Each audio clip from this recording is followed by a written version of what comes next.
Komisi 3 DPR RI terus memantau perkembangan dan mendorong kepolisian untuk segera mengungkapkan misteri kasus pembunuhan yang menimpa Angelin. Komisi 3 sepakat tersangka dihukum seberat-beratnya sebagai upaya mencegah terulangnya kasus kekerasan terhadap perempuan dan anak.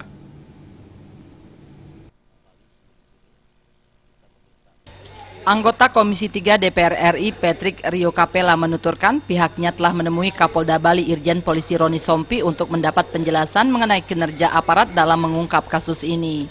Kapolda menilai kasus pembunuhan Angelin merupakan kasus yang luar biasa karena motif pembunuhannya tidak seperti kasus pembunuhan pada umumnya.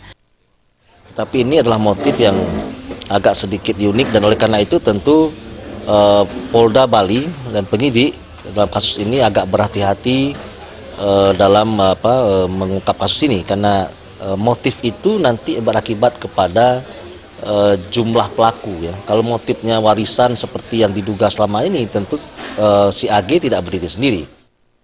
Patrick menambahkan Komisi 3 DPR RI memastikan pihaknya memantau terus kasus ini karena kasus ini mendapat sorotan publik yang luar biasa apalagi korbannya merupakan bocah berusia 8 tahun. Patrick juga sepakat bahwa tersangka dari kasus ini harus mendapat hukuman yang seberat-beratnya.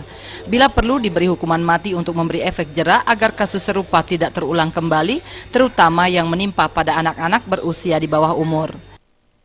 Polisi tidak segan-segan, penyidik tidak segan untuk menetapkan tersangka yang lain. Dan kita setuju bahwa pelaku terhadap pembunuhan anak ini harus diberikan hukuman yang seberat-beratnya. Ya.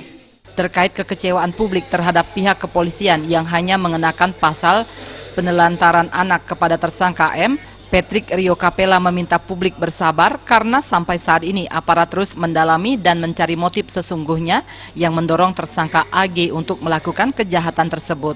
Alit Sidi dan Anggaratana, Bali TV.